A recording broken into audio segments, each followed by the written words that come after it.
చేస్తున్నాం. మీరు మాకు మంచి కాపరిగా ఉన్నందుకై మీకు స్తోత్రాలు చెల్లిస్తూ ఉన్నాం. మేము మీకు మంచి గొర్రెలుగా ఉన్నట్టుకు సహాయం చేయండి. యేసుని కొరకై ఇలా జీవించేద బాసురముగానే ప్రతిదినము అని పాట పాడాం.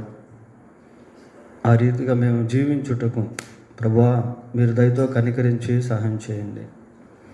మరొక పర్యాయము ఈ రాత్రి మీ వాక్యము ద్వారా మాతో మాట్లాడి మమ్మల్ని అందరినీ కూడా బలపరచండి ప్రభువా. మీ మరణము మా జీవితానికి, మీ మరణము యొక్క ఉద్దేశం ఏమిటో గుర్తెరుగుటకు సహాయం చేయమని మా రక్షకుడైన యేసుక్రీస్తు పరిశుద్ధమైన నామంలో ప్రార్థన చేస్తున్నాము తండ్రి, ఆమేన్.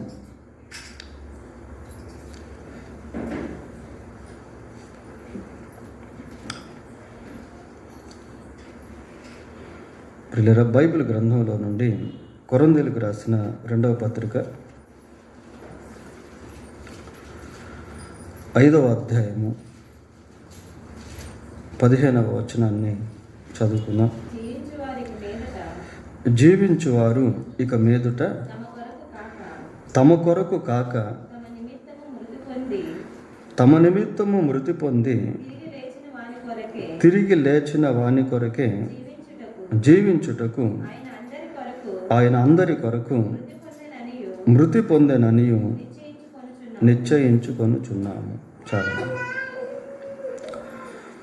ప్రియులారా, యేసుక్రీస్తు యొక్క శిలువ ధ్యానంలో ఆయన మరణమును గురించి అనేకమైన విషయాలు మనం జ్ఞాపకం చేసుకుంటూ ఉన్నాం. ఇక్కడ కూడా ప్రభు యొక్క మరణమును గురించి, పునరుద్ధానమును గురించి ఈ వచనంలో చూస్తూ ఉన్నాం. అందరి కొరకు జీవించువారిక మీదట తమ కొరకు కాక తమ నిమిత్తము మృతి పొంది తిరిగి లేచిన వాని కొరకే. పిల్లలు, ఎందుకు యేసుక్రీస్తు ప్రభు సిలువ వేయబడ్డాడు, ఎందుకు ఆయన చనిపోయాడు అని అంటే ఇక్కడే దానికి జవాబు అనేది ఉంది. ఆయన అందరి కొరకు మృతి పొందెను. యేసుక్రీస్తు అందరి కొరకు మరణించాడు. ఎందుకు అంటే అందరూ ఆయన కొరకు జీవించాలి అని. అందరూ ఆయన కొరకు జీవించాలి అనే ఉద్దేశంతో ఆయన అందరి కొరకు మరణించాడు. ప్రియులారా, అదే ఆ వాక్యంలో ఉన్న భావం. మనం పరలోక ప్రార్థనలో నీ చిత్తం పరలోకమందు నెరవేరుచున్నట్లు భూమి యందును నెరవేరునుగాక అని ప్రార్థన చేస్తాం. దాని భావం ఏంటి అని అంటే పరలోకంలో దేవుడు ఏది చెప్తే అదే జరుగుతుంది. దూతల్ని పిలిచి ఈ పని చేయమంటే ఆ పని వాళ్ళు చేస్తారు. దూతల్ని పిలిచి ఈ పని చేయొద్దు అంటే వాళ్ళు ఆ పని చేయరు. అయితే భూమి మీద అది వ్యతిరేకం. మనుషులు దీన్ని చేయమంటే దాన్ని చేయరు, దీన్ని చేయొద్దంటే దాన్ని చేస్తారు. భూమి మీద ఉన్న ప్రతి జీవి, మనిషి తప్ప అన్నీ కూడా దేవునికి లోబడతాయి. ప్రియులారా, కనిపించని అన్నీ దేవునికి సంపూర్తిగా లోబడతాయి. కానీ మనిషి మాత్రం దేవునికి లోబడడు. అయితే దేవుడు మనిషి జీవితంలో కలిగి ఉన్న ఉద్దేశం ఏంటి అని అంటే అందరూ కూడా ఆయన కొరకు జీవించాలి అని దేవుడు కోరుకుంటా ఉన్నాడు. ఈ సత్యం ఎవరికి అర్థమవుతుంది అంటే ఎవరైతే యేసు ప్రభువుని నమ్ముకుంటారో వాళ్ళు మాత్రమే ఈ విధంగా మాట్లాడతారు. నా మట్టుకైతే బ్రతుకుట క్రీస్తే, నా మట్టుకైతే బ్రతుకుట క్రీస్తే అంటే నేను క్రీస్తు కొరకే జీవిస్తాను అని మాట్లాడుతారు. ప్రియులారా, మళ్ళీ ఒకసారి వాక్యాన్ని పరిశీలిద్దాం. జీవించువారు ఇక మీదట తమ కొరకు కాక. అంటే ఎవరి గురించి మాట చెప్పబడింది అంటే ఎవరైతే యేసుక్రీస్తునందు విశ్వాసం ఉంచారో వారు ఇక మీదట వారి కొరకు జీవించొద్దు అని చెప్పబడిన మాట. యేసు ప్రభువును ఎరుగుట అనేది చాలా ప్రాముఖ్యమైనది. ఆ ఎరుగుటలో సత్యాన్ని గుర్తించుట అనేది ఇంకా ప్రాముఖ్యమైనది. యేసుక్రీస్తు అంటే అందరికీ తెలుసు ప్రియులారా. నాస్తికుడికి కూడా యేసుక్రీస్తు ఎవరో తెలుసు. ఈ కింద వచనంలో మనం గమనిస్తే 16వ వచనంలో, మేము క్రీస్తును శరీర రీతిగా ఎరిగి ఉండినను ఇక మీదట ఆయనను అలాగున ఎరగం. శరీర రీతిగా మాకు తెలుసు యేసుక్రీస్తు ఎవరో అంటున్నాడు ప్రియులారా. యేసు ప్రభు జీవించిన కాలంలోనే పౌలు కూడా జీవించాడు. So Paul knows who is Jesus. యేసుక్రీస్తు ఎవరో పౌలుకు తెలుసు. పౌలుకే కాదు, ఆ రోజుల్లో బెత్లెహేంలో కానివ్వండి, గలీలయలో కానివ్వండి, నజరేతులో కానివ్వండి, కపెర్నహూములో కానివ్వండి, ఆయా పరిసర ప్రాంతాల్లో యేసుక్రీస్తు ఎవరు అనేది తెలుసు. కానీ వాళ్ళు ఏ విధానంలో యేసుక్రీస్తుని ఎరిగారు అంటే, చూడండి, మత్తయి సువార్త 13వ అధ్యాయము, మత్తయి సువార్త 13వ అధ్యాయము 54వ వచనం చదువుదాం ప్రియారా.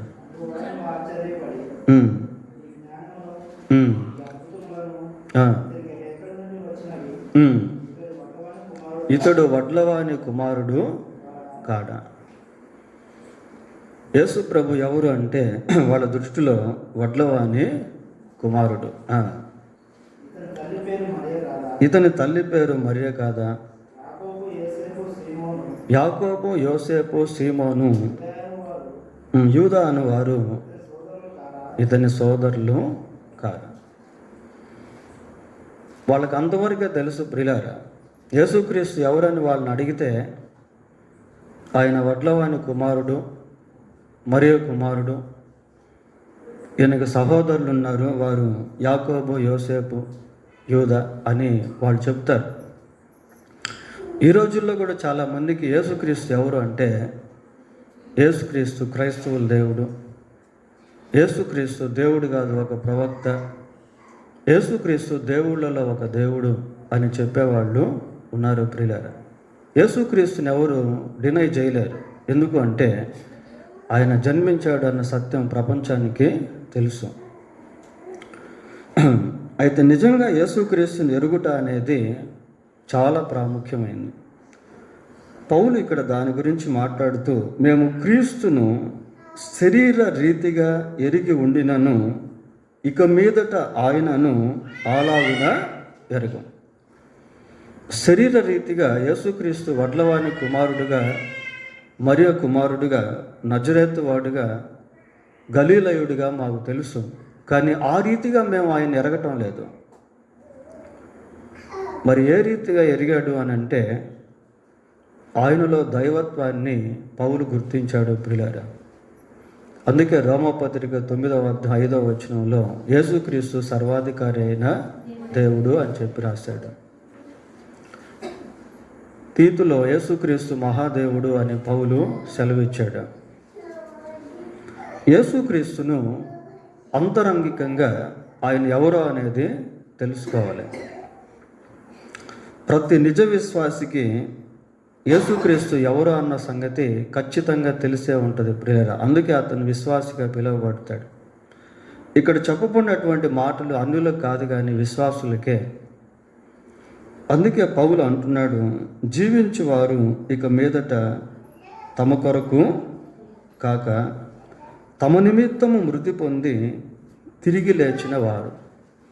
తమ నిమిత్తము అంటే నా కొరకు యేసుక్రీస్తు మరణించి తిరిగి లేచాడు అని ఎవరైతే నమ్ముతారో వారికి సంబంధించిన వాక్యం అది. నా కొరకు యేసుక్రీస్తు మరణించాడు, తిరిగి లేచాడు అన్న మాట మనం ఎప్పుడు నమ్ముతాం? మారు మనసు పొందే సమయంలో ఈ విశ్వాసం మనకు కలుగుతుంది. మారు మనసు పొందే సమయంలో ఈ విశ్వాసాన్ని మనం కలిగి అట్టి విశ్వాసంతో బాప్తిజం తీసుకుంటాం.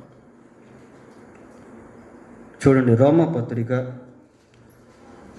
రోమీయులకు రాసిన పత్రిక 6వ అధ్యాయం.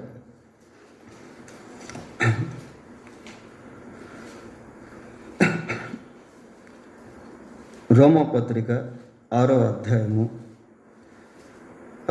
6వ వచనం ఒకసారి చూడండి. మనము ఇకను పాపమునకు దాసులు కాకుండుటకు పాప శరీరము నిరర్ధకమగునట్లు మన ప్రాచీన స్వభావము ఆయనతో కూడా సిలువ వేయబడినని ఎరుగుతాము. ఇక్కడ సందర్భం అంతా కూడా ఏంది అంటే, యేసు ప్రభు ఎలాగైతే చనిపోయాడో మనం కూడా అలాగే చనిపోయాం. యేసుక్రీస్తు ఏ విధంగా సమాధి చేయబడ్డాడో మనం కూడా ఆ విధంగా సమాధి చేయబడ్డాం. యేసుక్రీస్తు తిరిగి ఏ విధంగా లేచాడో మనం కూడా ఆ విధంగా తిరిగి లేస్తాం. మన ప్రాచీన స్వభావము ఆయనతో కూడా సిలువ ఇవి అందరికీ అర్థం కాదు ప్రియులారా. చాలామంది బాప్తీసం తీసుకుంటారు, కానీ బాప్తీసం తీసుకునేటువంటి సమయంలో కూడా ఈ సత్యం అందరికీ అర్థం కాదు. బాప్తీసంలో ఉన్నటువంటి మర్మము చాలా ప్రాముఖ్యమైంది. బాప్తీసంలో ముంచుట, తిరిగి లేపుట, ఈ రెండు కనిపిస్తాయి. ముంచుటకు ముందు మరణించాడు అని అర్థం. ముంచుట అనేది సమాధి చేయబడ్డ అని అర్థం. మళ్ళీ పైకి లేపుట అనేది తిరిగి లేచాడు అనే అర్థం ప్రియులారా. ఆ మూడు అర్థాలు బాప్తీసంలో ఉన్నాయి. యేసుక్రీస్తు నా కొరకు చనిపోయి తిరిగి లేచాడు అన్న నిజమైనటువంటి విశ్వాసంతో ఎవరైతే బాప్తీసం తీసుకుంటారో వారి జీవితం ఒక ప్రత్యేకంగా ఉంటుంది. అది ఎలాగుండాలి అనేది పౌలు ఒక మాట ఇక్కడ చెప్తున్నాడు ప్రియులారా. ఏమని చెప్తున్నాడు అంటే, జీవించువారు ఇక మీదట తమ కొరకు కాక తమ నిమిత్తము మరణించి తిరిగి లేచిన వాని కొరకు జీవించాలి. అదే ప్రియులారు ఇక్కడ మనం చూసేది. మనం మన కొరకు కాకుండా దేవుని కొరకు జీవించాలి అన్న విషయాన్ని ఇక్కడ చదువుతా ఉన్నాం. యేసు ప్రభువును మనం ఎప్పుడైతే విశ్వసిస్తామో ఆయనవన్నీ మనం అయిపోతాయి.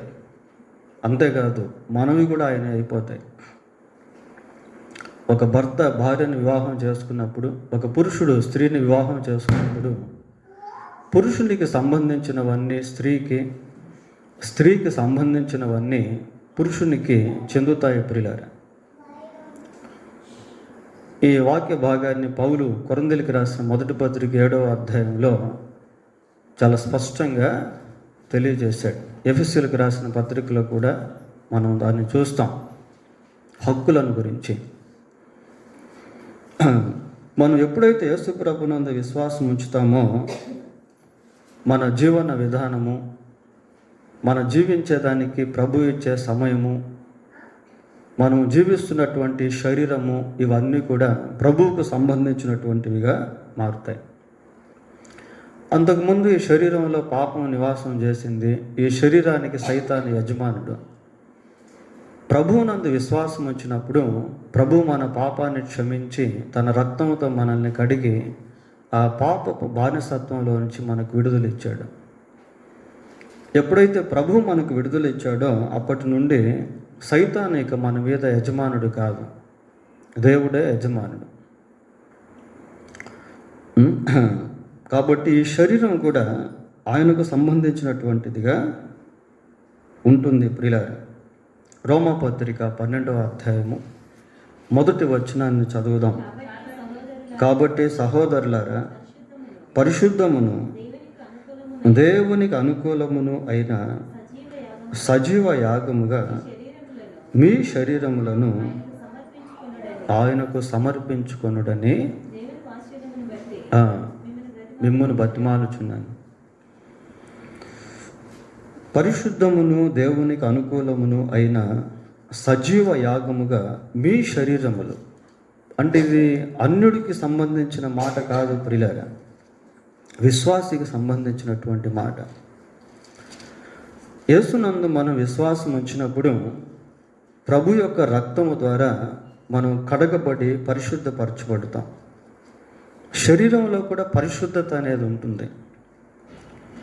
పౌలు అంటున్నాడు, పరిశుద్ధమును దేవునికి అనుకూలమును అయిన సజీవ యాగముగా మీ శరీరములను ఆయనకు సమర్పించుకునుడి. ఇది ఎప్పుడు జరగాల్సిన కార్యము అంటే ఇక్కడ శరీరమును గురించి మాట్లాడుతున్నాడు కనుక మన భౌతిక జీవితంలో మనం బ్రతుకున్నప్పుడే జరగాల్సినటువంటి కార్యం ఇది. చనిపోయిన తర్వాత శరీరం ఉండదు ప్రియులారా, ఉంటుంది కానీ ఈ శరీరం ఉండదు.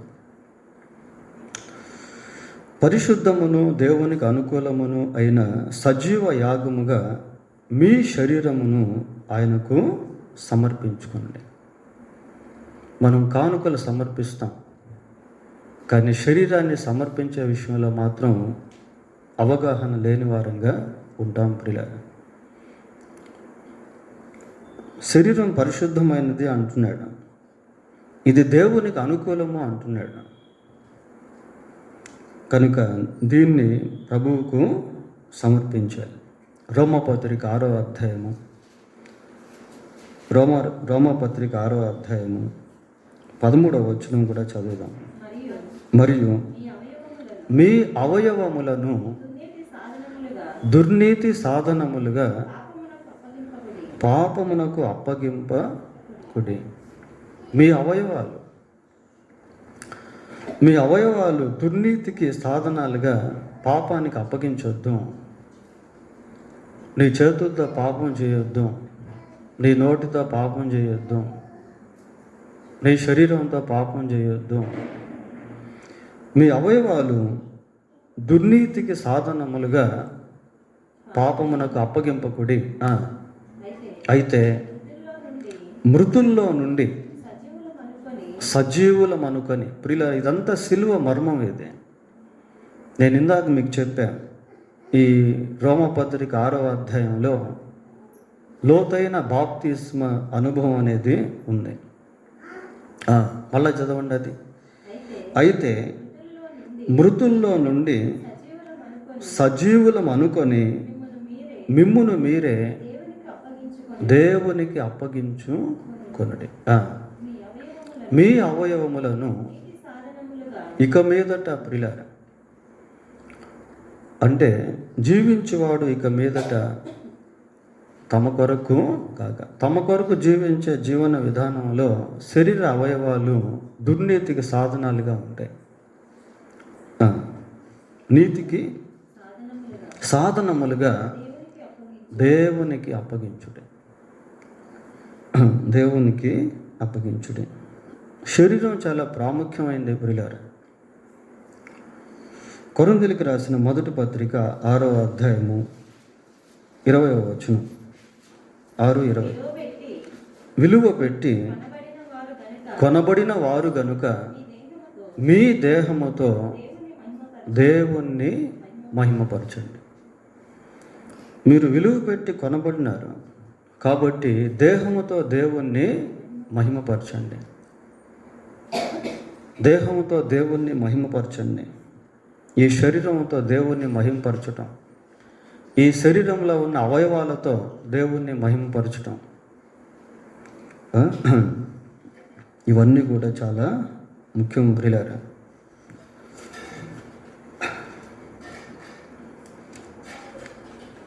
ఇవన్నీ చాలా ముఖ్యం. జీవించు వారి ఇక మీదట తమ కొరకు కాక తమ నిమిత్తము మృతి పొంది తిరిగి లేచిన వాని కొరకే జీవించుటకు. మన కొరకు యేసుక్రీస్తు ప్రభు చనిపోయాడు. మనం యేసుక్రీస్తు ప్రభు కొరకు జీవించాలని ఆయన కోరుకుంటున్నాడు. ఇక మీదట అంటున్నాడు ప్రియులారా. అంటే అంతకు పాస్ట్ ఈజ్ పాస్ట్, గతం గతః. ఇక మీదట ప్రభువుని గురించి BC AD అని ఎట్లాగంటామో విశ్వాస జీవితంలో కూడా BC-ADలు అనేవి ఉంటాయి ప్రియులారా. క్రీస్తుకు పూర్వము, క్రీస్తు శకము. క్రీస్తుకు పూర్వము మన జీవితం ఎలాంటిదో అనేది మనకు తెలుసు. క్రీస్తు శకంలో అంటే క్రీస్తు నమ్మిన తర్వాత చాలా ప్రాముఖ్యమైనటువంటి బాధ్యతలు, జీవితం అనేది మనకు అప్పగించబడింది.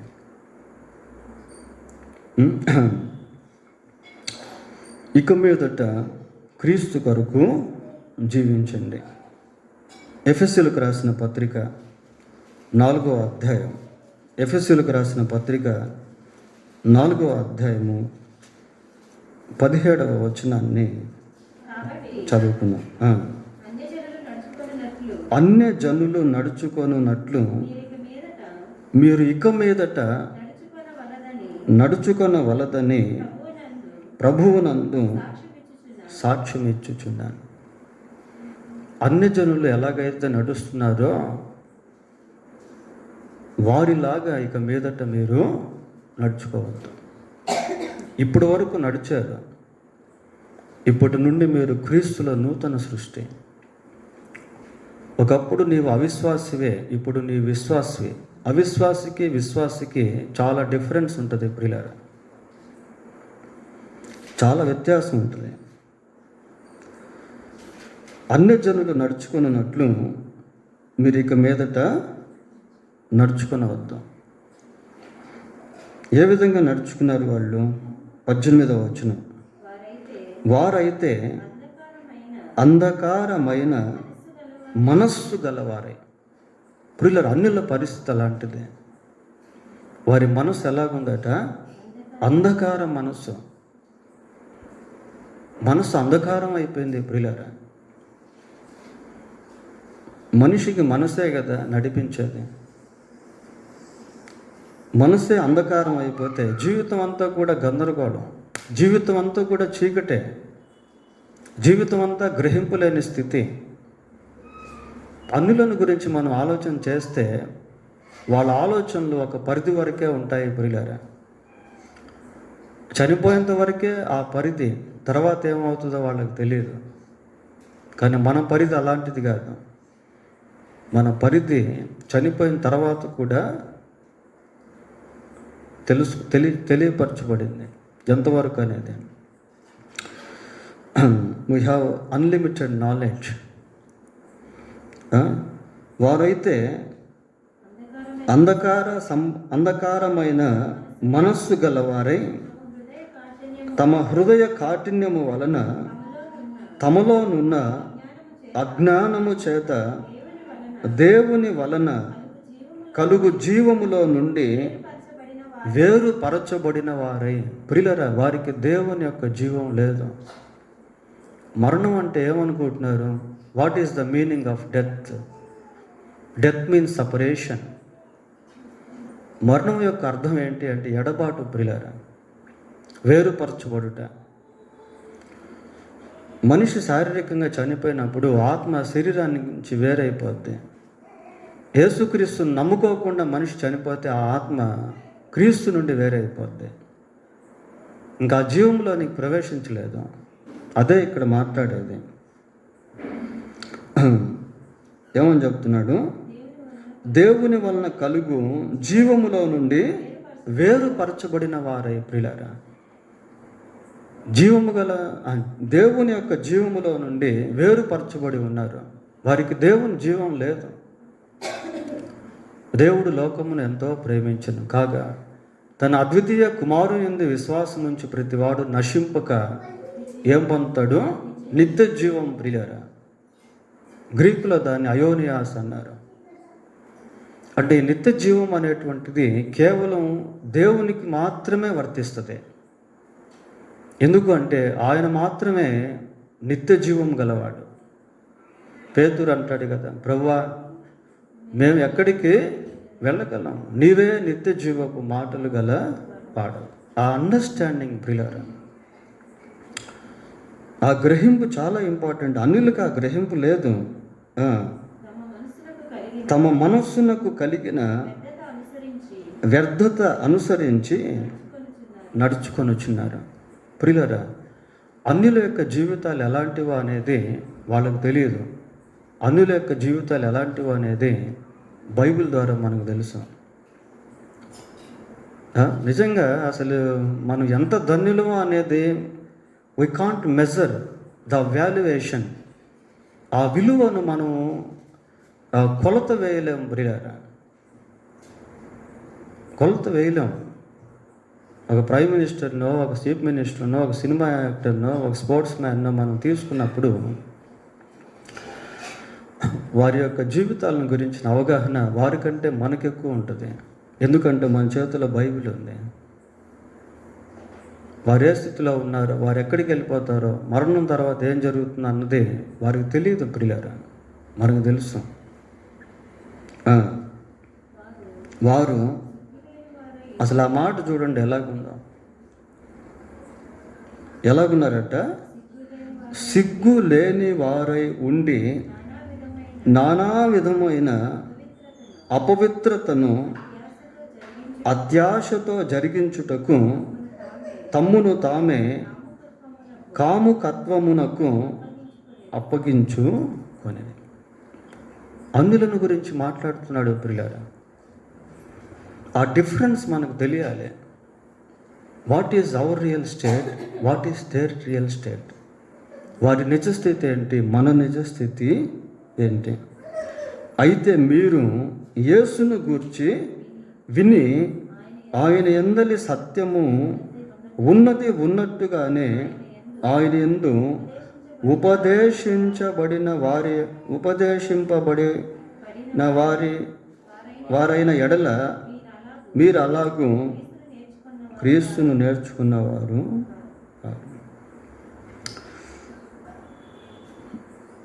13వ వచనం కూడా చదవండి, అదే 23వ వచనం. మీ చిత్తవృత్తి యందు నూతన పరచబడిన వారై నీతియు యథార్థమైన భక్తియు గలవారై దేవుని పోలికగా సృష్టింపబడిన నవీన స్వభావమును ధరించుకొనవలెను. పూర్వంతో మనకు పని లేదు ప్రియులారా, మనంతా కూడా నూతనత్వానికి సంబంధించింది. ఈ నూతన పరచబడే అనుభవము ప్రతిరోజు మన జీవితంలో జరుగుతూ ఉండాల్సినటువంటి ప్రక్రియ. ఒక్కసారే రాదు ఇది. పేతురు రాసిన మొదటి పత్రిక 1వ అధ్యాయము 14-15 వచనాలు కూడా చదువుదాం. నేను పరిశుద్ధుడనై ఉన్నాను. ప్రియులారా, దేవుని యొక్క గంభీర స్వరం అది. మనం సేవించేటువంటి దేవుడు ఎలాంటి వాడో అన్నది మనకు అర్థం కావాలి. నేను పరిశుద్ధుడనై ఉన్నాను గనుక మీరును పరిశుద్ధులై ఉండండి. That is God's heartful desire towards his people. తన ప్రజల పట్ల అది దేవుని యొక్క హృదయపూర్వక కోరిక ప్రియులారా.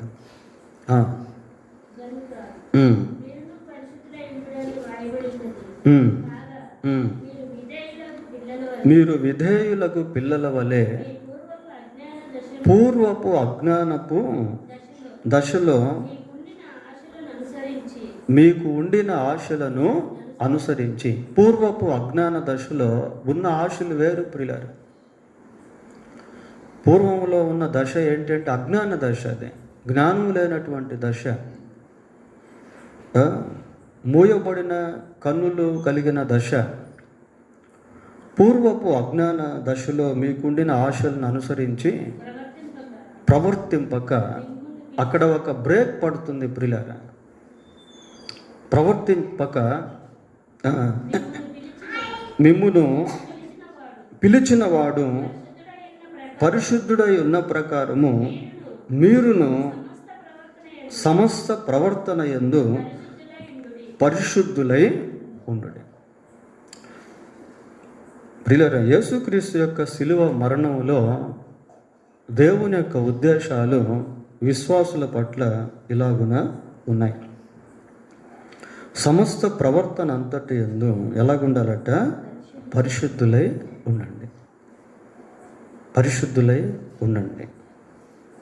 ఇదే పేతురు రాసిన మొదటి పత్రిక 4వ అధ్యాయము 2వ వచనం కూడా చదువుదాం.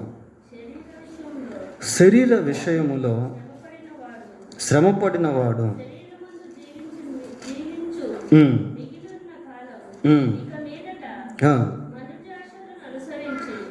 ఇక మీదట మనుజాశలను అనుసరించి నడుచుకొనక దేవుని ఇష్టానుసారముగానే నడుచుకొనున్నట్లు పాపముతో జోలి ఇక నేమియో లేక ఉండును. చూడండి ప్రియులారా, ఇవన్నీ పూర్వపు దర్శన గురించి మాట్లాడుతున్నాడు.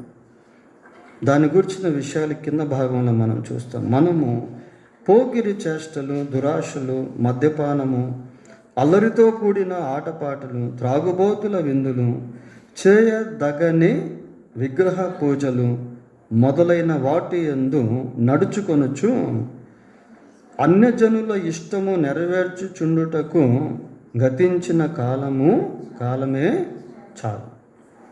నేను ఇందాక మీకు చెప్పాను, పాస్ట్ ఈజ్ పాస్ట్ అని. ఇక్కడ ఒక లిస్టు మనం చూస్తున్నాం ప్రియుల. పోకిరి చేష్టలు, దురాశలు, మద్యపానము, అల్లరితో కూడిన ఆటపాటలు, త్రాగుబోతు విందులు, చేయదగని విగ్రహ పూజలు మొదలైన వాటి యందు నడుచుకొనుచు అన్యజనుల ఇష్టము నెరవేర్చుటకు గతించిన కాలమే చాలును అంటున్నాడు. ఆ కాలం చాలు అంటున్నాడు. ఆ కాలం చాలు అంటున్నాడు ప్రియులారా. అపరిమితమైన ఆ దుర్వ్యాపారము నందు తమతో కూడా మీరు పరుగెత్తకపోయినందుకు వారు ఆశ్చర్యపడచ్చు. ప్రియులారా, ఇది నిజంగా చాలా అద్భుతం. అన్యులు మన జీవితాలను ఎంతో పరిశీలిస్తూ ఉంటారు. చూడండి, నేను అంతకుముందు కూడా మీకు చెప్పాను, బార్ షాప్లో అన్యులు ఉంటారు కదా, వాళ్ళ గురించి ఎవరు పట్టించుకోరు. చర్చికి వెళ్ళేవాడు అక్కడ ఉన్నాడు అనుకోండి, వాళ్ళ గురించి 10 మంది అనుకుంటారు. సినిమా హాల్లో 100 మంది ఉంటారు పిల్లలు, వాళ్ళ గురించి ఎవరు పట్టించుకోరు. ఒక పాస్టర్ గారు సినిమా హాల్లో ఉన్నారనుకోండి, అతని గురించి ఆలోచిస్తారు. ఎందుకు అంటే అన్యులకి మందిరానికి వెళ్ళేటువంటి విశ్వాసులు ఎలాగుంటారో ఎలాగుండాలో అన్నది కొంతవరకైనా తెలుసు. కాబట్టి వాళ్ళకి ఆశ్చర్యం అనిపిస్తుంది. ఎందుకంటే మనం వాళ్ళతో పరుగెత్తకుండా ఉన్నప్పుడు, అరే వీడు కూడా మనిషే కదా, వీటికి ఆశ లేదా, ఈమె కూడా మనిషే కదా, ఈమెకి ఆశ లేదా అని ఆశ్చర్యపోతారు ప్రియులారా. మన జీవితం ఎలాంటిది అంటే సజీవ యాగం. అంటే చచ్చిపోయిన తర్వాత యాగం కాదు, బ్రతికుండే యాగం అయిపోవడం. బ్రతికుండే యాగం అయిపోవడం ప్రియులారా, అది చాలా కష్టతరమైనటువంటి పని. వాళ్ళు ఆశ్చర్యపోతారంట. అదే మనం చదువుతున్నాం అక్కడ. అపరిమితమైన ఈ దుర్వ్యాపారమునందు తమతో కూడా మీరు పరుగెత్తకపోయినందుకు వారు ఆశ్చర్యపడుచు ఏం చేస్తున్నారు, మిమ్మును దూషించుచున్నారు. వారితో కూడా పరిగెత్తితే శ్రమ రాదు. వారితో కూడా పరిగెత్తితే వాళ్ళు మనల్ని ద్వేషించరు, దూషించరు, కోపగించుకోరు ప్రియులారా. అంతే కదా. కాంప్రమైజింగ్ భక్తి చేస్తే అందరూ మనతో స్నేహం చేస్తారు ప్రియులారా. అందరినీ మనం ప్రేమించాలి, అందరితో మనం స్నేహం చేయాలి. కానీ దైవిక సంబంధమైన విషయంలో మనకంటూ ఒక వ్యత్యాసాన్ని కలిగి ఉండాలి. వ్యత్యాసం అనడం కంటే ప్రత్యేకతను కలిగి ఉండాలి ప్రియులారా. అదే దేవుడు ఆశించేది.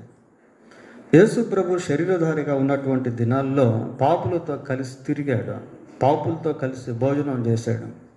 కానీ పాపిగా మాత్రం జీవించలేదు. అది ఆయనలో ఉన్న గొప్పతనం. మనం కూడా ఆ రీతిగా జీవించాలని దేవుడు ఆశిస్తూ ఉన్నాడు. ఆయన మన కొరకు చనిపోయాడు, మనం ఆయన కొరకు జీవించాలని దేవుడు కోరుకుంటున్నాడు ప్రియులారా. మళ్ళీ మనం మూలవాక్యానికి వద్దాం. కొరింథీయులకు రాసిన 2వ పత్రిక 5వ అధ్యాయము 15వ వచనం. జీవించి వారి ఇక మీదట తమ కొరకు కాక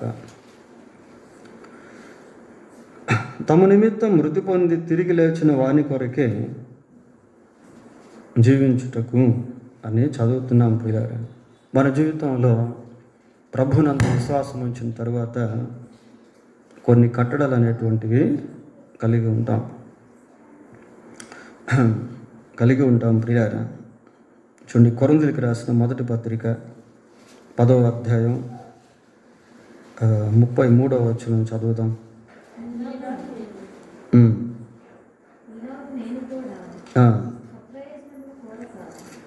ఒకసారి 23 చదవండి. అన్ని విషయముల యందు నాకు స్వాతంత్రము కలదు కానీ అన్నీ చేయదగినవి కావు. చూడండి ప్రియరా, మాట ఎలా ఉందో. Even though we have a freedom or liberty to do whatever we want. మనం ఏది అనుకున్నా అది చేసేదానికి మనకు కూడా స్వేచ్ఛ అనేది ఉంది. దేవుడు మనల్ని మరబొమ్మలుగా చేయలేదు. మనం ఆయన యందు విశ్వాసం ఉంచగానే మనల్ని బొమ్మలుగా దేవుడు చేయలేదు ప్రియులారా. మనకంటూ స్వేచ్ఛను దేవుడు ఇచ్చాడు. మనం కూడా అన్నిలాగా ప్రవర్తించవచ్చు, ప్రవర్తించకుండా కూడా ఉండవచ్చు. మళ్ళా చదవండి. అన్ని విషయముల యందు నాకు స్వాతంత్రము కలదు కానీ అన్నీ చేయదగినవి కావు. అన్నిటి యందు నాకు స్వాతంత్రము కలదు కానీ అన్నీ క్షేమాభివృద్ధి కలుగ చేయవు. అన్నిటి యందు నాకు స్వాతంత్రం ఉంది కానీ అన్నీ కూడా చేయదగినవి కావు. ఆ డిఫరెన్స్ ప్రియులారా,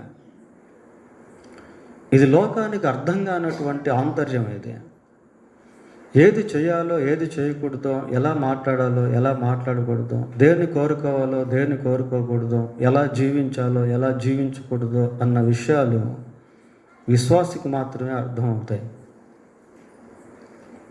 అవిశ్వాసికి తెలియదు ప్రియులారా. అందుకే వాళ్ళు ఎటబడితే అటు జీవిస్తుంటారు, ఎటబడితే అటు మాట్లాడుతుంటారు. But we have some custodies, but we have some spiritual rules and regulations. అయితే మనకు ఒక నిబంధన అనేది ఉన్నదే. మనకు కొన్ని కట్టడలు అనేటువంటివి ఉన్నాయి. దాని ప్రకారమే మనం వెళ్ళాలి.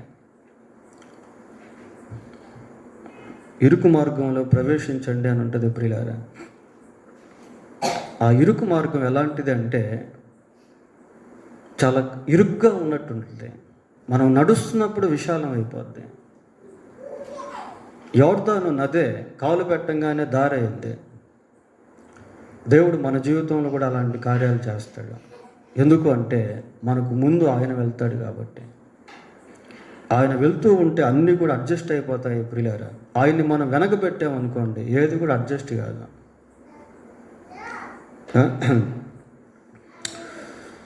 కాబట్టి దేవుని కొరకు జీవించాలి అనే విషయాలు చూస్తూ ఉన్నాం. కొలస్సీ పత్రిక 3వ అధ్యాయం 17వ వచనం.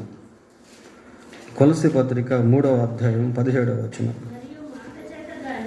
మరియు మాట చేత కానీ, చూడండి చాలా మంచి మాట ఇది. కొలస్సీలకు రాసిన పత్రిక 3వ అధ్యాయం 17వ వచనం.